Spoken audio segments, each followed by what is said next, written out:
how I got started in, seems like lifetimes ago, hot yoga, how I became Bikram Yoga's most senior teacher, and how I created the evolution, and I choose that word deliberately, the evolution to the Barkan method. This is going to be a series of videos on my personal journey. Hi everyone, if this is the first time we're meeting, my name is Jimmy Barkan. I've been teaching hot yoga since 1981. I soon became Bikram Yoga's most senior teacher, and that's one of the things we're going to talk about in this video. If you're new to the channel, please consider subscribing, hit the notification bell, and smash the like button anytime you're enjoying the content of this video. Let's get started. I actually didn't begin my yoga journey with Bikram. I was a theater major at NYU. In Tisch, NYU. And what was interesting is that you did all your curriculum classes downtown at NYU, but you did your acting classes at professional acting schools. So the first theater I went to was a theater called Circle in the Square, which happens to be adjacent to the Gershwin Theater where Wicked is playing. So yoga was actually on the curriculum, but they didn't call it yoga then. They called it movement, because this is in the mid-70s. So it was like yoga was this obscure thing. Anyway, we actually did our class in the lobby of the Gershwin Theater, interestingly enough. And so the teacher had us doing lotus positions. Well, I had a tough time with lotus because I always had tight hips. That was like my nemesis in yoga. I ended up getting 2 total hip replacements about 3.5 years ago. But anyway, the girls were all doing lotus position, and the boys, the guys, couldn't do it, and they would giggle at us. Needless to say, it was not a pleasant experience. The only thing pleasant about it is that he gave everybody A pluses because he was the spiritual, yogic, new age guy. So that was cool, and I thank him for that. But I started my real yoga journey in 1980 when I moved from New York to Los Angeles, because back then I was trying not just to be an actor, I was trying to be a singer. That was my passion in life, was singing. In fact, I have a YouTube channel, and you can watch me sing if you didn't know I was a singer. I continue to sing to this day part-time all across South Florida. That was my childhood dream. Moved to Los Angeles to continue my singing career. My first wife at the time, unfortunately I number them, but right now, thank God I'm on my 3rd marriage, which is 3rd as a charm. We've been together almost 15 years now. Thank goodness. Knocking on wood. She actually found Bikram the first day we moved to Los Angeles. He was just looking for an exercise class. And because I had my bad experience in NYU, I wasn't real keen on going to that class. And then she started doing the breathing exercise, and I heard this Ujjayi sound for the first time. Didn't know what it was then. And she's doing this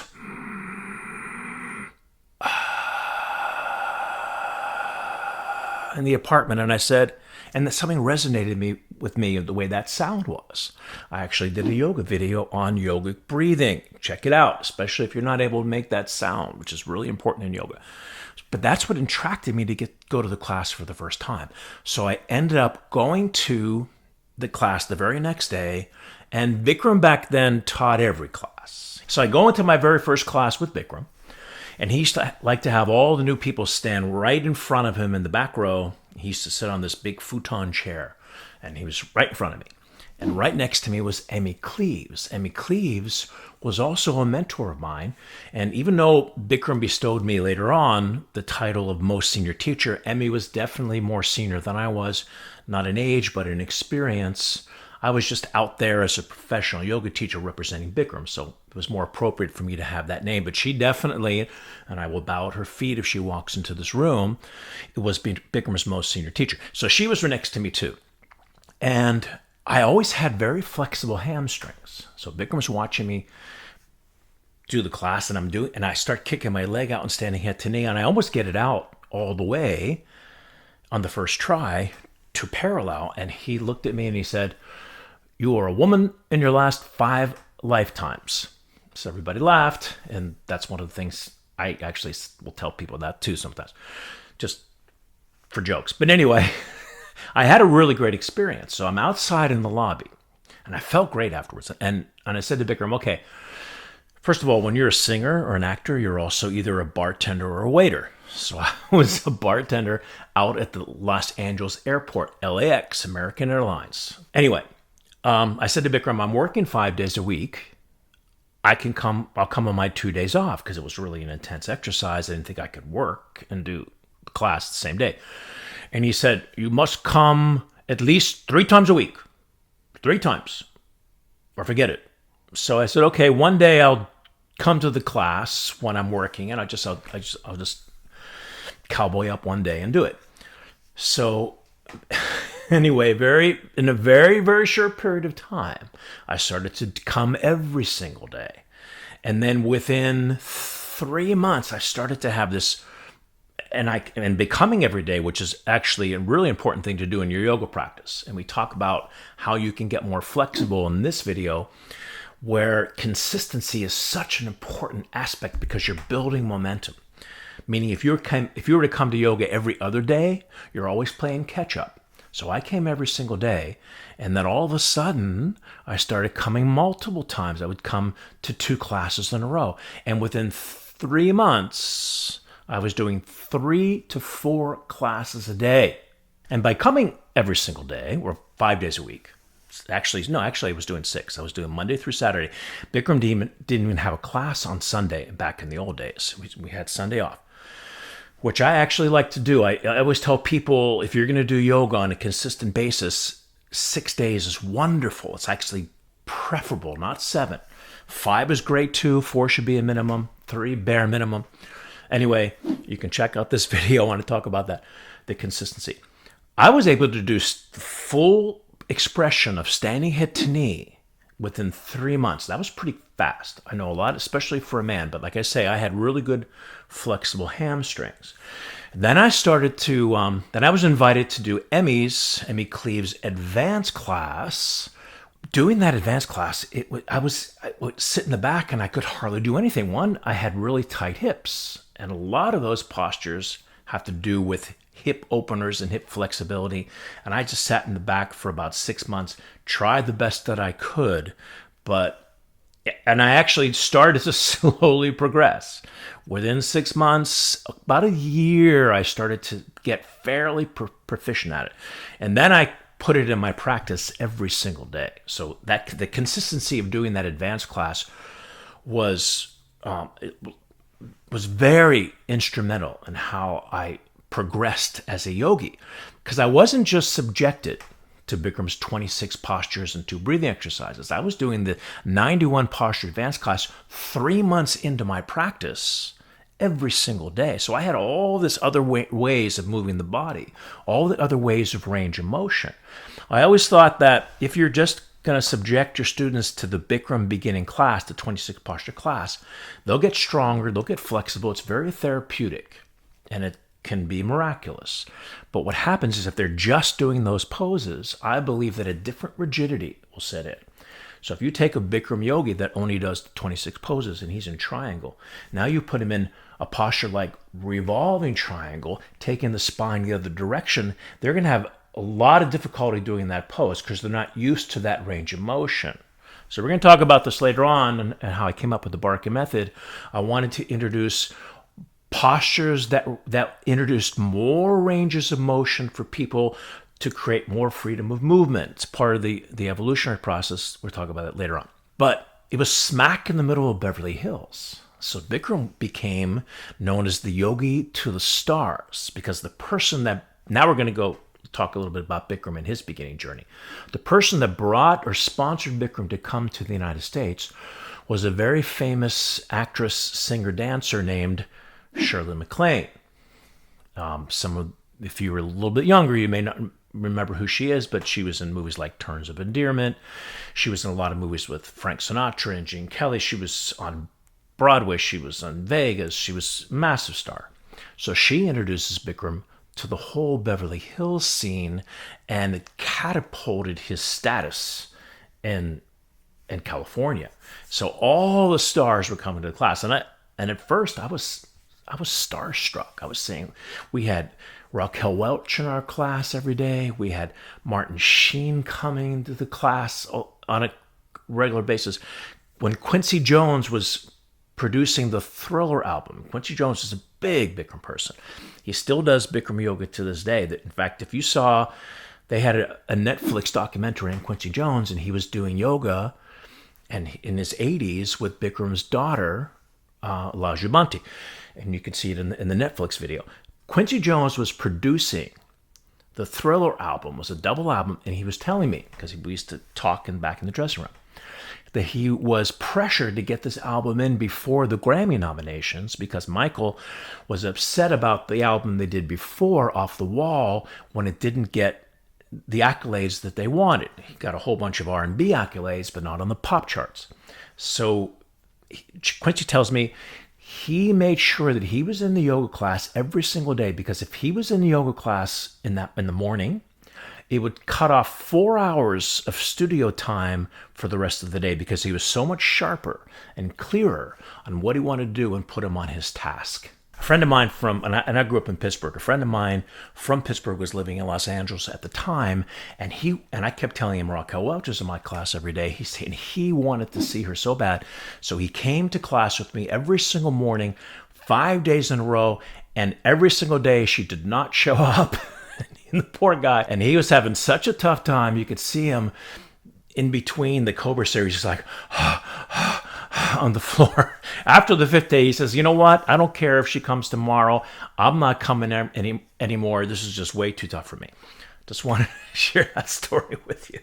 So Martin Sheen, we'll talk about Martin Sheen for a second. His wife, Janet, was a fanatic. She was doing class every single day with us. She was doing multiple classes with us.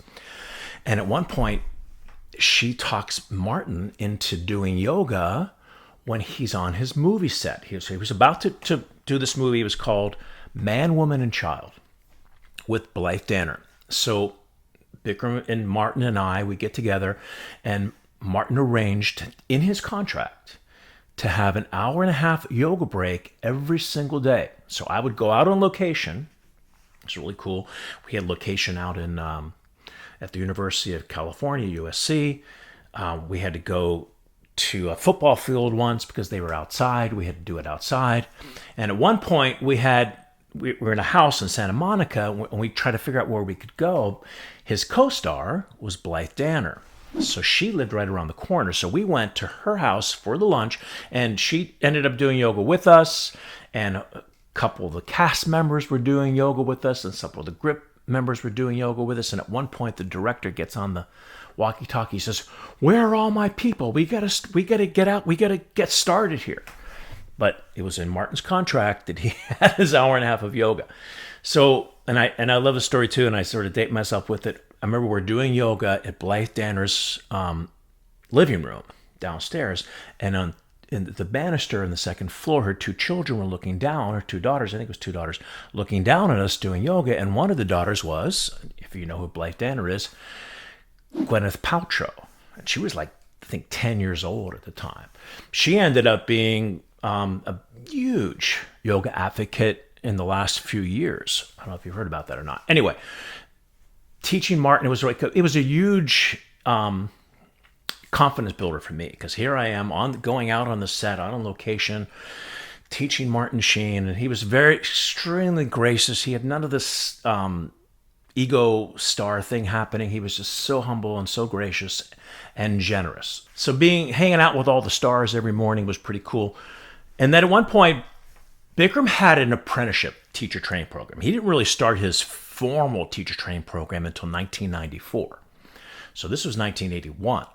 So Bikram said to me, why don't you come into our, what they call apprenticeship program, and you be certified by Ghosh's College of India. My certification comes from Ghosh's College of India, not from Bikram's Yoga College of India. So it was actually signed by the Das brothers and Bishu Ghosh, who was Vishnu Ghosh's son. They were the faculty of Ghosh's College of India. When Vishnu Ghosh died, they took over. So in the apprenticeship program, we were doing 3 to 4 classes a day. And at night, if I wasn't working, we'd hang out at Bikram's house. And Bikram would talk about the philosophy of yoga. We didn't really have any official anatomy back then. He just handed us the Gray's Anatomy book, and we just had to read that. I don't know if you're familiar with Gray's Anatomy, but it's it was the anatomy book of all time. After 1 year and 6 months, I was awarded my certificate from Ghosh's College of India. And I was going to open my first yoga studio in Newport Beach, California. I just loved that area. But my parents had moved from Pittsburgh down to Florida, down to Boca Raton. And my father and I were very, very close. Loved my mother, but my dad and I were extremely close. So we had gone, I think it was Thanksgiving, we went home to visit at my parents' apartment in our condo in Boca Raton. And my dad said, look, okay, you want to go to California, you're on your own. But if you come to Florida, he was bribing me because he wanted me to spend the rest of my life his life with him. So he said, if you come to Florida, first of all, you can have an apartment in that particular building for 1/3 of the rent you'd pay in Newport, California. Rent for your yoga studio, 1/4 of the rent you're going to pay in Newport Beach, California. And if you come to Florida, I'll build you your own yoga school. So he talked me out of going to Newport Beach. Was definitely the best decision I ever made. So I come to Bikram and I say, Bikram, we decided we're going to move to Florida and open a yoga studio, because he thought I was going to Newport Beach. And he wasn't real happy about that. So he said to me, why don't you put all your stuff in storage in California and go to Florida, and if it doesn't work out, then you move back. So obviously I didn't, because I've been here now for 39 years. But that's how it all started with Bikram and all the celebrities. So that's how it all began. And Bikram and I ended up becoming closer after I moved to Florida, and I'll tell you all about that in the next video. So once again, if you're new to the channel, please consider subscribing, hit the notification bell, hit the like button if you enjoyed this video. And the next video we're going to talk about was early years when I came to Florida and opened my first studio in 1983. So I'll see you at the next video. Bye, everyone.